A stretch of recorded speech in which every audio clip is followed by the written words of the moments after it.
Hi,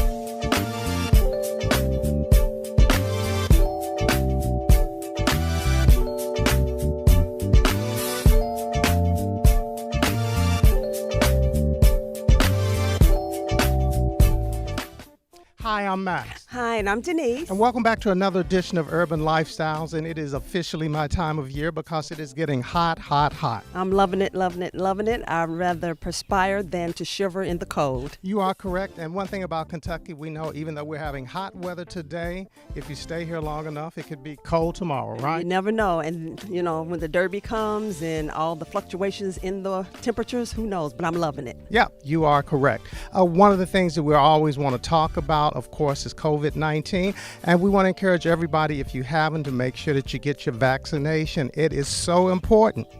I would say indeed, so we can get back to some semblance of normalcy. Right, and until you do that, make sure that you're masking up. And even after you get your shot, make sure that you're still masking up. It's okay to get together once everybody's had their shots, but small groups. We want to stress small groups. And you forgot one thing. What's that? Mask up and keep your hands clean. Right, sanitize. We'll take a quick break and back with more right after this.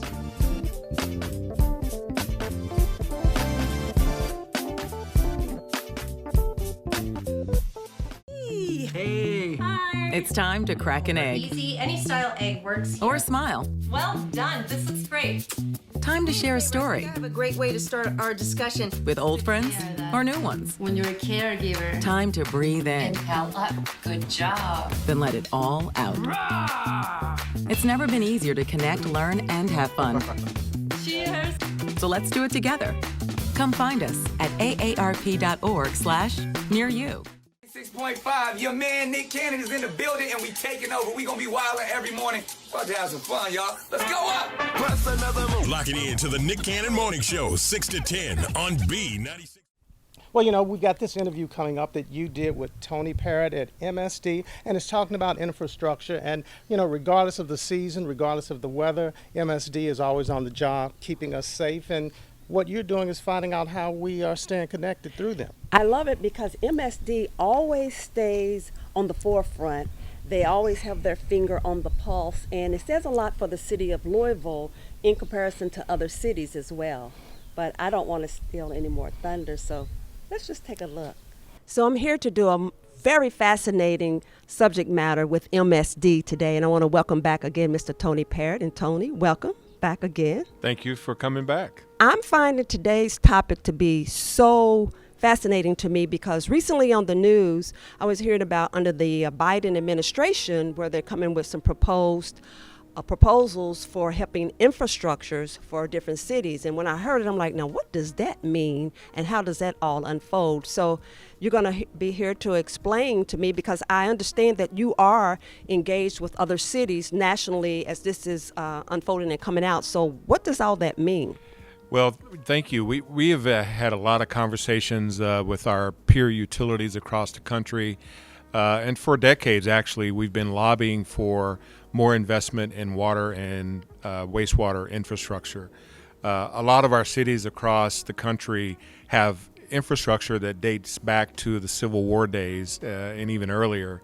And right now, we're having really trouble with rehabbing and replacing that infrastructure. And so we have been lobbying for Congress to come up with a proactive infrastructure plan that will address water and wastewater infrastructure as a priority. And the reason is because the most recent American Society of Civil Engineer report gives the nation's water and wastewater infrastructure a D from a report card perspective. And so when you think about all of the issues that has been happening over the last few years, whether it's the water system in Flint or the issue more recently that happened down in Texas with the water system and also in Jackson, Mississippi with the water system, all of these systems are at a point to where they're at a point of disrepair. And so what the Biden rescue plan is proposing is a significant investment in infrastructure and a significant investment in water and wastewater infrastructure, which is so important because we have only limited capability to be able to fund certain projects. MSD rolled out our 20-year critical repair plan 3 years ago, and that 20-year plan called for $4 billion of need locally for wastewater, for flood protection, for stormwater, and also for other assets. And so if you've noticed, we've been having a lot of street cave-ins because of large diameter pipes that date back to like 1864 that are just collapsing under the street. And so what this infrastructure plan is about is investing in infrastructure, and it's also investing in creating local jobs, and we think that's important as well. So when I think about this, and there are other cities, are there certain areas of the country where it's more needed versus elsewhere? And how do you get selected, or is it just a process of you just putting forth the proposal and submitting it? Well, there's a lot of different processes. There's processes that we work with the state through the state revolving loan fund, where every year we have projects that we submit for consideration for low interest loans. Most recently, we were just granted a WIFIA loan for $95 million to replace the aging biosolids system down at our Morris Forman wastewater treatment plant. But what we think is that there's needs across this county and across this city. There's needs across the region. There's needs across the nation. And so this funding gap is trillions of dollars. So just keep that in mind. So this infrastructure plan is calling about a $111 billion investment in water and wastewater. Even with that investment, the funding gap is very significant. Okay, so when you threw out that figure, $1 trillion, and if the funding is much needed, how does it get paid for? Well, we fund most of our projects by issuing debt, or whether we go after a low interest loan or something like that. But the bottom line is, if it's a debt or if it's a low interest loan, we have to pay it back. And so the only way right now that we have to pay it back is to increase the rates that we charge the community. So that's why we're lobbying for more of a infusion of grant programs for water and wastewater infrastructure, because those grant programs do not create additional debt that is going to burden the local ratepayers. So it sounds like this is where the proposed bill would come in to help with all of that then? Because when you say ratepayers, and I know for a lot of people it's like, oh my God, but it's much needed. So now I'm just wondering, does the bill have a big impact on this? Well, I think that what we're hoping for is, as I said before, that there's more grants than low interest loans, because the more grants we get, the less money we have to pay back when we build infrastructure. But the other important thing about investment in infrastructure, for every dollar that is invested in infrastructure, $2.62 returns to the local economy, because you're creating jobs and you're creating opportunities for local businesses to participate in those infrastructure projects. So small businesses, women-owned businesses, minority-owned businesses can be involved, and also the local job creation is great construction jobs that will help put people back to work. It's always great information that you bring back from MSD. They're just really doing some phenomenal work to keep us ahead of the curve, as you would say. And I would have to say, at the helm is Mr. Tony Parrott, and Correct. He's a visionary, and he's taken this task, mightily, and it just speaks volumes to where we are. So my hat goes off to Tony Parrott. We'll take another break and back with more right after this. We are mothers, fathers, neighbors, and friends. Working hard when the weather is good, and even harder when it's not. With online updates to keep you safe and informed during a storm. Programs to save you energy and money. And new projects to help us provide cleaner, more reliable energy. We're more than an energy company. We are LG&E. We're LG&E. We are LG&E. Every week, we're proud to salute Black Americans from the state of Kentucky that have done some phenomenal things. Here's this week's Kentucky Black History Hero.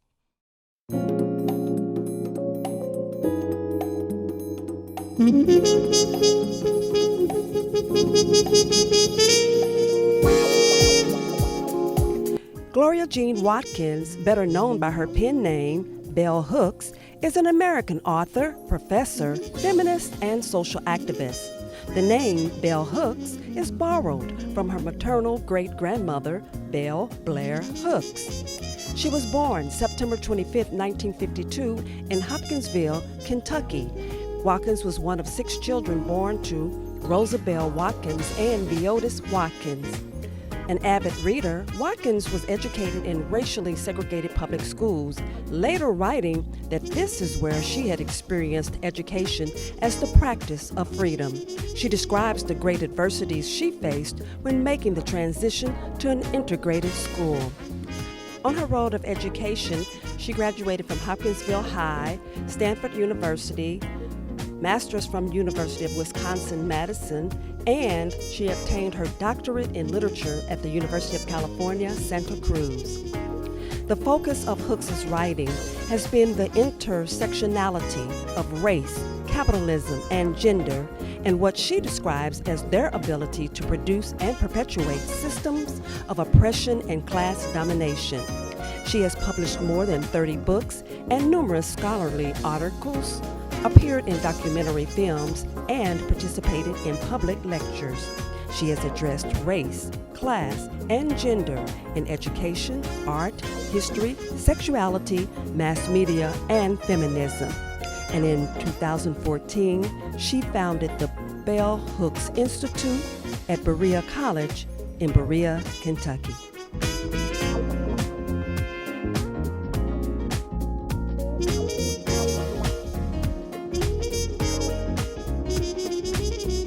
Great to be able to salute positive African Americans and Bell Hooks, as of course I know as Gloria Watkins grew up with her and the whole family, and it's just great to see all the success that she's had and continues to have. Yeah, she is a notable author for sure. Right, a definitely a figure to be reckoned with.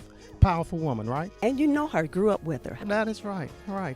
And you just think as much time as I spent around them that I would have learned something. It didn't rub off. It did not rub off. We'll take a quick break and back with more right after this. Hey. Hi. It's time to crack an egg. Easy, any style egg works here. Or smile. Well done, this looks great. Time to share a story. I have a great way to start our discussion. With old friends or new ones. When you're a caregiver. Time to breathe in. Inhale up, good job. Then let it all out. It's never been easier to connect, learn, and have fun. Cheers. So let's do it together. Come find us at aarp.org/near-you. Well, we got an opportunity to visit again at Middle of Town Cycling, right behind the Sullivan's Bakery on Bardstown Road, right at the Waterson Expressway. Went there, of course, we've been getting out on our bikes, and it's been fun. It has. I need to warm up. Yeah. I feel like the Tin Man from The Wizard of Oz. Yes, I need some oil for my joints. Right. And of course, now we know the kind of bike you should be on and how to get some of the repairs done. But most importantly, you want to look good. Yeah, and I want to be able to perform, and so I had a good conversation to find out about bike gear and why it is the way it is, and so let's just take a look. So I'm here at one of my favorite places, Middle of Town Cycling. I'm here with Mira. Mira, welcome back again. And I would say I'm a novice on the bike, but I love it. However, I want to be fashionable when I'm riding, and I see a lot of people wearing some really neat things. And tell me about these new jerseys that you have for starters, and if they are for men or women or both. Absolutely, yes. So they do come in women and men specific cuts. This is actually a mural that a local artist, Gerald Tidwell, did for us, which you can find on the side of our building, and we wanted to incorporate that design in our jersey. I think it's kind of unique, it's beautiful, it kind of, when you look at the mural, you think of our shop, and so we have these, but we also have something a little bit more simple, just our logo. They come in different varieties of fits. There's a race fit, there's a kind of semi-race fit, a club fit, and so this year we decided to go with something that everybody can wear. We don't want to just focus on one group of people. So if you're a novice, like you mentioned earlier, you could wear this. If you're a professional, you can wear this as well. So you want to kind of have it opened up to one of Okay, so one of the things I noticed, like if I'm watching, people play tennis or something like that, when it comes to biking, is there specific reasons why the jerseys look the way they do? Is there something behind that? All right, yes, so there is a little bit of a difference. If you notice here, the front is shorter than the back, and the reason behind is when you're riding a bike, you don't want the back of the shirt to come up. And so that's why your shirts are always designed to be a little bit longer in the back.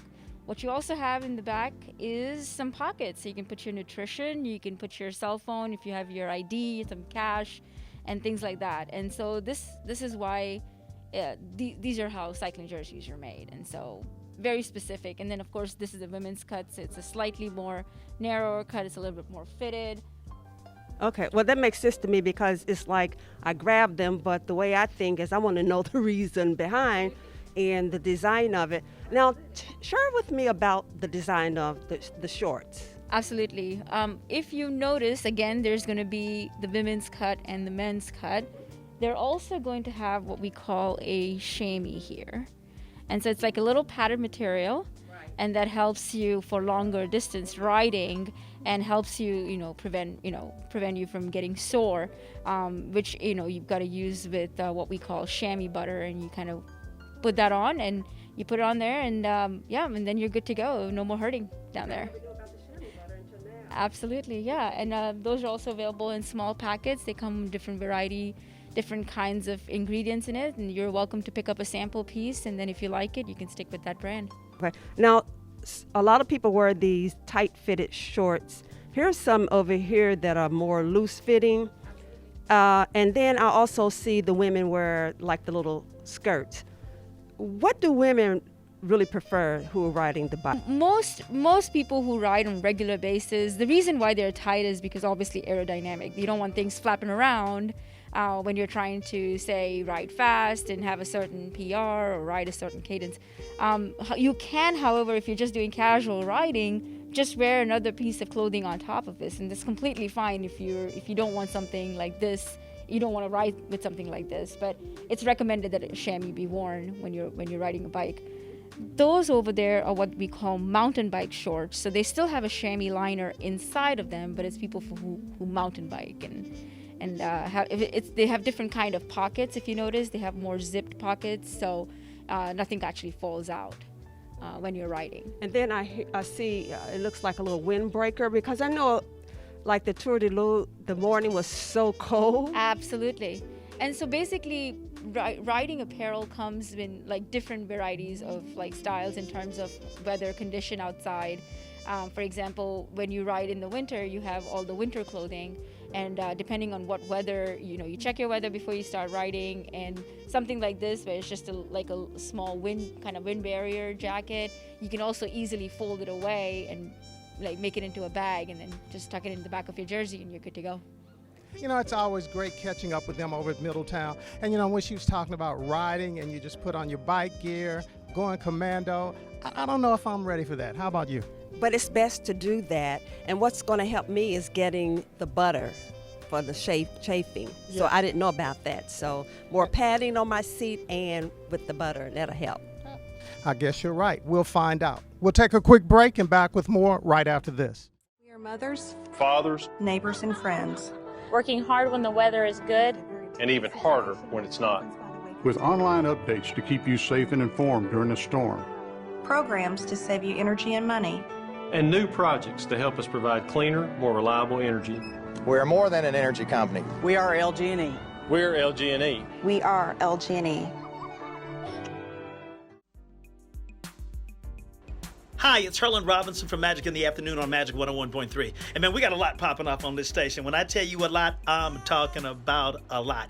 Like, hey mamas, all the mamas out there, get on your children, tell them to go to 1013online.com and tell us how you make magic, because we got Mom Makes Magic Mother's Day prize pack. And when I tell you it's fat, oh yeah, it's fat. Plus Derby this week gonna be crazy. The Palm is losing its mind. We got a Derby experience we don't want you to miss out on. Not only can you win tickets to see Music Soul Child and or Carl Thomas, you can read tickets to see both of them in the same week. That means your Derby week is on swole. It gonna be crazy. Gotta get healthy in the 502. We teamed up with Norton and Norton Foundation to keep you in the know on how to be proactive with your health. The 5K for Kids, a 3.1 run over there in Hubert's Winery and Orchard. All you got to do is register. Go to 1013online.com. And when you register, we got some trinkets for you that you're going to like. And it benefits the Ronald McDonald House. So go on over there, get registered, come on out. June 26th, Hubert's Orchard and Winery, the 5K. Like I said, man, we're going crazy over here. We're going nuts. We're going bananas on Magic 101.3. About as COVID is creating a new normal, and we've got to find some things that we can do that are safe, that can keep us engaged, and we can still have a little fun along the way. Yeah, and I like being able to get into some new things or going back to some old things that we haven't done in a while. You are correct. So what we've got for you today are 10 things that you can do to just kind of keep you busy, keep you sane during COVID. So one of the first things on the list, it talks about having fun with crafts and hobbies. I like this one because it's taking me back to coloring. And you know how people are now getting those, I call them fancy coloring books? Yes. And you can make these fabulous art pieces just from, taking the time in solitude and doing coloring. Right. And then watercolors and paint. Remember, we did a paint and sip one time in the basement, and I think I created something, I'm just sure it would be called a masterpiece. It was just pretty excellent. What would you think? They say, only in your own mind. Well, you got to start somewhere, and I'm willing to start there. And then some of the other things that we talk about are like playing fun games and puzzles. I like this one because when I think of puzzles, I like jigsaw puzzles, and also I like the crossword puzzles. It's quite stimulating, both of them. Right. I think different on your senses. Sudoku and classic games too. Right. And when I say classic games, what does that make you think? Like checkers and different things like that. But to me, classic games would be like now backgammon and Parcheesi. Those are things that take me back to my college days. That were. Forget about bingo. Oh yeah, bingo. Those. Yeah, Connect Four. And speaking of card games. Deuces Wild, Crazy Eights, Old Maids, things like that. Any of the above. Go Fish. Yeah, Go Fish. Gin Rummy, right. And of course, always going to play some bid or some spades. You are correct. And something else you want to look at are just kind of ways that you can document your life story. So maybe just start writing down and things that have been going on, how you have been doing your own biography of what's been happening during COVID-19. I think this is great, especially because people are getting on like Ancestry.com and finding out about their roots and being able to establish, and especially when you have elders in your family who have passed away, you have captured something of history to pass on. I like that. You are correct. Something else you can do is listen to books on tape. Now, I'm not very good at listening to books on tape in the house, but anytime we travel down to the ATL or anywhere, we always listen to books on tapes. They're not necessarily the most challenging books, but they are definitely a lot of fun. What we listen to, like who are some of the authors? I'll let you throw them out Eric there. Jerome Dickey. Yeah, Zane. Terry McMillan. Alice Walker. Yeah, different books like that. And then something else that you can do is watch cooking shows or DIY shows. And those are a bunch of them. And I think we watch more of the DIY shows than we do the cooking shows. And what are some of your favorite DIY shows? I like Rock the Block. Yeah. I love $1 Million Mansions. I love Property Virgins too. Yeah. And I like House Hunters because it amazes me what some of these people find for homes. And I'm sitting there like, I don't get it. I don't understand it. But it's a lot of fun. And if you're in the kitchen, there's always the Food Network and plenty of shows there. And all right, some other things that you can do to stay active is to figure out ways to get seniors engaged. So making sure that you're checking in on seniors, calling them and doing different things like that. We need to definitely send a copy of this show to our daughters because they don't check in on us anymore. But what I like about it is staying active with senior-friendly exercise, because I think just because you become a senior doesn't mean you have to stop exercising. Right, you are correct. And some other things you can do is find some senior-friendly activities in terms of things that are fun and interesting to learn. So that's something else that you can always do. And then some other things you can do is also try some new relaxation techniques. And I think we all need to relax a little and just take a breath during COVID-19. Because When you encounter a lot of stress, I think people don't deal with it effectively. They don't realize that they're not, and there are ways that we need to tap into to get that done. And then finally, you just have to find some new and creative ways of connecting with other people. So it's the portal, it's Facebook, it's instant messages, it's whatever it happens to be. Or maybe go old school and just write a letter. And then another good source to plug one of our partners is AARP. You can always reach out to them, and they've got some great information for you. Absolutely. So there's no reason to become bored. Well, those are 10 great ways that you can spend some time, some ways to keep busy, also stay safe. And, as I said, it's a new normal. We've got to figure out new ways of doing things. Absolutely. And safe. You are correct. We'll take a break and back with more right after this. Hey. Hi. It's time to crack an egg. Easy, any style egg works here. Or smile. Well done. This looks great.